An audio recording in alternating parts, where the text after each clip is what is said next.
Welcome back to Switched to Linux. Well, today we're going to talk a little bit more about snaps. I know everyone hates it or loves it, and it's controversial, and it gets views because a lot of people come by and they're like, I hate this video, and I get more ratioed on snap stuff. But here's the fundamental principles of snaps. You either love them or you hate them. The vast majority of Linux users, I can't say the vast majority, let's say it this way. A good portion of Linux users switch to Linux to get away from spyware and proprietary and crazy companies, if not perfectly, to do just a little bit. Another portion of people switch to Linux because you have more freedom and flexibility, and there's a lot more options and things like that. And so with this, there has been this snap debate, and some people, and I fall in the category of I do not like snaps. I do not use snaps unless there's absolutely no other option. And if that's the case, I usually either ignore the software or find some other solution. I don't run any snaps on any of my systems in any form of production. There are other people that look at snaps and saying, this is the salvation of the Linux package problem. And that has kind of been the debate. Now, of course, there's three ways to package software outside of the standard ways of doing it inside of the repos. Let me explain that one first. The distro developer has a bunch of dependencies. They put a bunch of things in there, and then there's other packages, and then somebody wants to run like GIMP or LibreOffice or whatever else. There's a lot of back-end dependencies that are involved in this that may or may not be fully, perfectly compatible with the application. Although for the vast part, you're not going to have a lot of issues. The one thing I can think of right now is in Python 3.10 has a serious problem with one of the applications that is a helper for the Kodi package. And that package has not been updated for a long time. Python is constantly getting updated, but there's periodic issues that causes Kodi to crash depending on which applications you're using or which themes and such you're using. That is really the only case in Linux where I have had a serious problem with this. Okay, and so that is certainly a principle to keep in mind. Now, what snaps, Flatpaks, and app images tried to do is they tried to have a more containerized system by which people would be given, either all the dependencies packaged or some centralized system, some other better means of distributing software. Kind of think of it like an Android app or an iOS app where everything involved in the application is packaged within one unit. You deliver that one unit. So Snap came from Canonical, and the big hang up a lot of people in Linux have with it is while the Snap packages themselves are open source, the distribution method is centralized and proprietary. And those are two things Linux users who have joined to get away from the big companies don't like to hear. They don't want to hear centralized and proprietary because that means a cutoff, that means easier to hack, that means that there is a lot of other factors. Now, of course, if you don't centralize and proprietary it, then you have the ability to have scattered stuff all over the place, and that's what some of the criticism is in the Linux world. Flatpaks, I think, is the best option. You have the ability to package everything inside. It takes a slightly different approach to dependencies, although it's still fairly similar. The thing about Flatpaks is you can sideload them, like you can sideload Android apps, whereas snaps you cannot sideload. iOS. Snaps like iOS, you can't sideload. Flatpaks, you can. You can host your own Flatpak repository. You can make your own software if you're a software developer and you just want to say, well, I don't want to be on the main central FlatHub. I want to have my own. I have 8 pieces of software people like. You can add my repository to your system, and then you can get any updates that I'm pushing out. The third way is the app images. There's some loose and rough ways of managing them, but for the most part, they're separate individual standalone files. The big advantage of those is you can have multiple versions of the same application running on your system at the same time. And so we come to snaps, and where this originally came from is I did this video a few years back. I'm not sure why it keeps on going to that one there. We should be going to that one. I'm not sure why that keeps going to that view there. There it is. All right. So I did this video a few years back. This is April in 2020 when Ubuntu 20.04 is, I think this is right before Ubuntu 20.04 came out.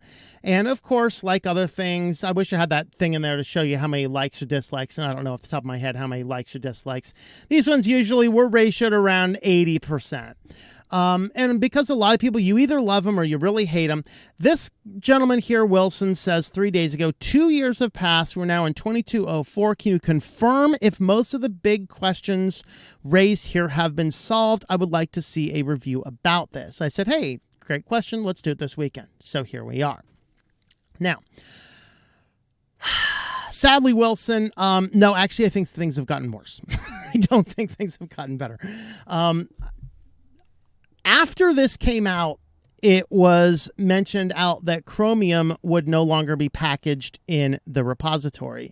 If you even went to do an apt install Chromium from Ubuntu or in a downstream Ubuntu-based system, except for Linux Mint, it would install Snap, and then it would install the Snap version of Chromium, causing Linux Mint to block snapd from loading. They did give you a way to remove the block, but they said, hey, we realize a lot of people don't want the proprietary systems, and so with this, we want to go ahead and have a means by which people can not have this. And I think Linux Mint bungled a little bit of this, and that they didn't package a version of Chromium to replace it. They just gave you a snub package like, hey, yeah, and basically saying we don't like the snaps, whatever else.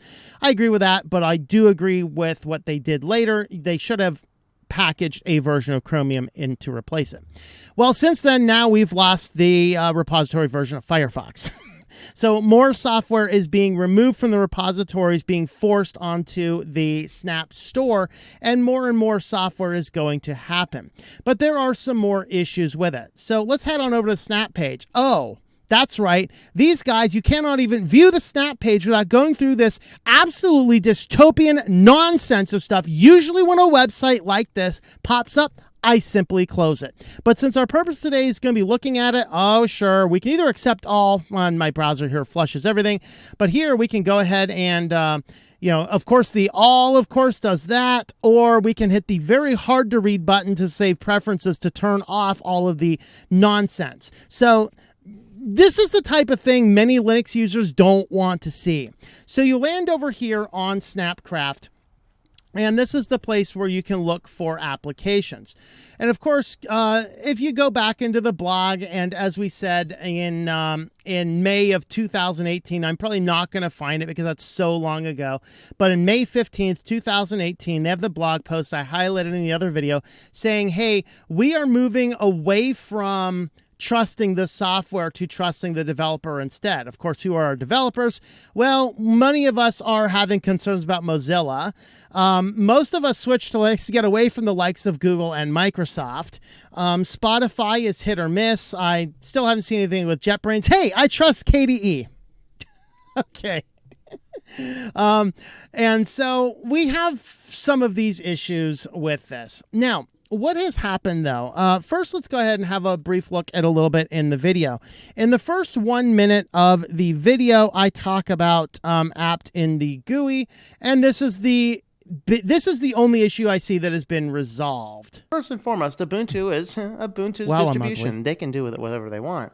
But I can choose to not recommend it, and that's my decision as well. And I'm not doing it out of spite or because I don't understand. I'm doing it out of some fundamental chief concerns that I have about what's going on in some of the Snap world. And the reality is, I love Ubuntu for what it is and for how it has helped so many people find Linux. But the downside is they've moved it so far away from the fundamental philosophies inside of Linux that have caused some issues. So in the latest version of Ubuntu 20.04, which is yet to be released, but I just grabbed yesterday the final beta lock prior to the official release. In this version, they have removed the ability to install app packages from the GUI by default. You can still get that in. We'll have a separate video. So what I was talking about is, and as I show a little bit later in the video, if you go into the software store in Ubuntu at this time and you did a search for packages, it would not show you any apt-based packages. Everything was Snap. This was an error and a bug on their end. That has been resolved. So yes, you go into the Snap store in Ubuntu now, and you will see snaps and you will see repository versions, and you can choose whether you're installing a snap or a repository version for each. That is the one concern that has been solved. Unfortunately, I think from there things went downhill. And I think this clip here is where I'm actually talking about their trust shift. So let me go ahead and show you that. Accept only software that every individual file has been reviewed. This is what we've talked about. This is true whether the source code is available or not, as in no institution can afford to review hundreds of thousands of incoming source lines of code every day. Because that the most successful trust model is based on the origin of the software, not its content. In other words, we're going to trust the publisher rather than the application itself. Yeah, that's kind of problematic because, and we're going to start with this as the fundamental principle. We are trusting the publisher, not the application itself. That is what they told us. Now, they wrote this post because malware was found in the Snap store. So they write this post talking about how we're going to trust the developer and not the software. In other words, we are not going to spend a ton of time auditing the software that we are distributing to your system. Rather, we're going to trust the developer itself. So you would think that this would mean that they put a lot into verifying the developers. Unfortunately, it would appear things have gotten worse. So let's have a look at one of the examples I mentioned in this video is Simple Screen Recorder, which has, at this time, you could not find in the repositories. So we have two individual people on Simple Screen Recorder. Neither of these are the developer. Now, last time I went to the developer's website, let's see if I can find it. Simple Screen Recorder. Last time I was on the gentleman's website, this is the developer, Martin, and talking about this, last time I was over here, we did not see any reference to the snap. And indeed, we still do not see any reference to the snap. Let's see, there's things finding on GitHub, there's how to install it. Ubuntu 17 and later, just install Simple Screen Recorder, all these things. So he makes no reference at all anywhere to a snap. Yet, if you go to the Snap store and you type it in, they're going to push you to these instead of the repository version, neither of which are the developer. This Simple Screen Recorder, last stable 0.1, last updated May of 2017. This software is now 5 years old and is still being pushed inside of your Ubuntu repository. So what are we seeing? Well, this brings me to the next point. The next point is that the Snap Store has become abandonware just like any app store has. It has become the Windows Play Store, the Windows Store, the Google Play Store. All of these stores that are pushing you to these applications, they're being abandoned. They're still in here. Nobody's raising a concern. In all this security conscious world, we're like, update, update, update, update. You're now asking me to use a Simple Screen Recorder application that has not been updated for 5 years, that is not recognized by the guy who created the software. And that is what the Snap Store gives us. The second one is also an unofficial, at least they tell us it's unofficial here. This one has been updated last in September of 2021. So we're about 9 months old on this one. When's the last software for Simple Screen Recorder? I don't know off the top of my head. Hey, I have his page up. I wonder if he tells me. I don't know. I'm not going to hunt down the answer to that question live on the video here. But the point is that these guys here are Ubuntu and Canonical, and the Snap Store is pushing us towards software that is unofficial and fairly out of date. I came across this the other day. I'm teaching a nutrition course soon, so I wanted to see if there was a calorie counter or something. And the only thing that I found on Linux, somebody actually has a very fun post on Reddit that says, "Are Linux users lazy slobs?" Literally, there is no good exercise or diet software available for Linux. This one here, last updated March of 2018. 4-year-old software is the only thing still available in this. Does it work? I don't know. 2018 was 4 versions of Ubuntu ago. It may or may not work. I don't know. I'm not really sure I want to test it out. Let's just look for some Office software. Now, some of the positives, of course, is for the official developers. I have known canonical official developer. These are going to be up to date. These are going to be on the ball. Acento Systems, I believe this is officially the only Office company.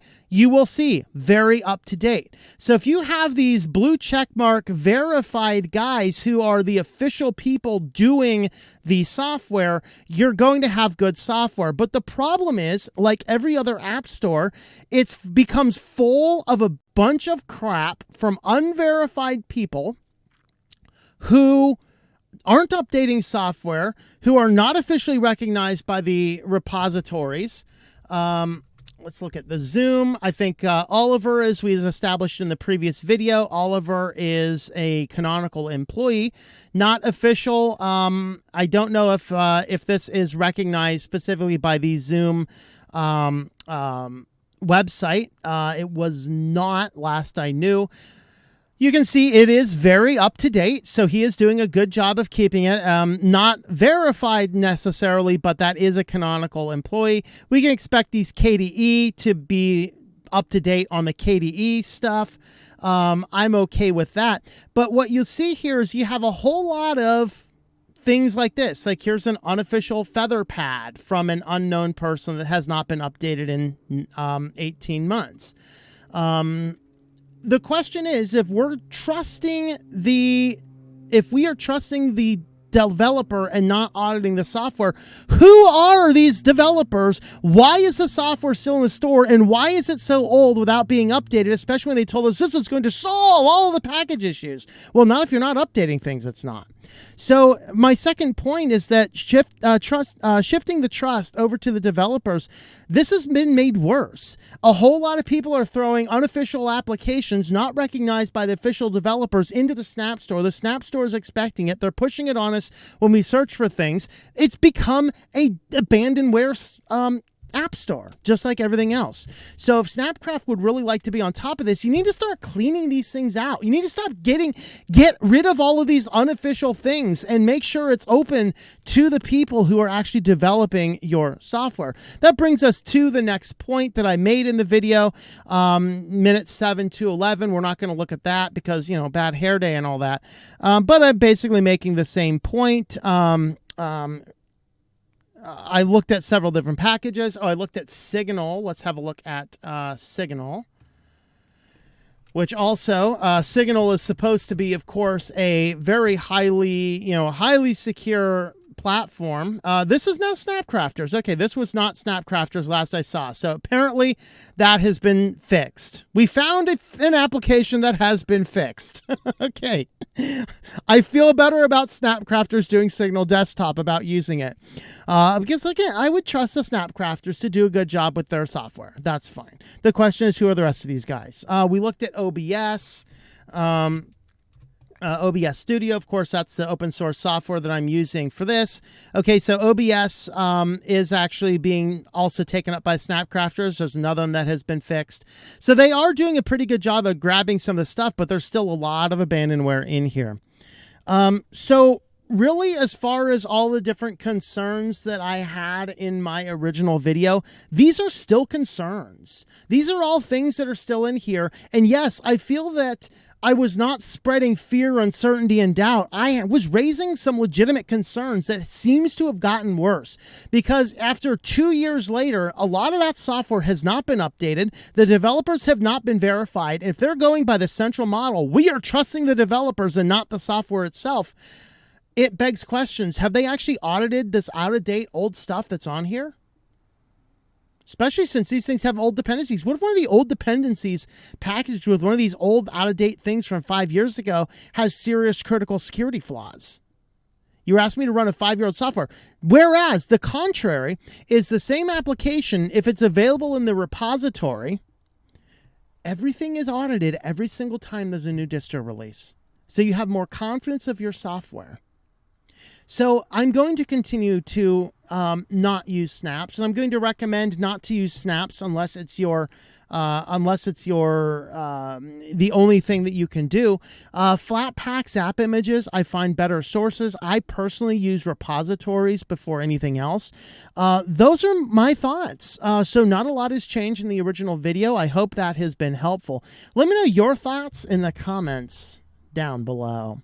Also, I was in this video sporting some new merch. This is my new tinfoil hat, coffee cup, and hat. You can find those over at shop.switchedtolinux.com, along with other t-shirts and a bunch of other things as well. So with that, guys, thanks for watching, and I hope that you enjoy switching to Linux. Thank you for watching this video from Switched to Linux. This channel would not be possible without the backing of the program supporters scrolling on the screen now. You can be a supporter at Patreon at patreon.com/TOMM or at thinklifemedia.com. I also want to thank the open source community who creates such excellent software that makes producing this show possible. Please remember to support your software communities. Thank you, and I hope that you enjoy switching to Linux.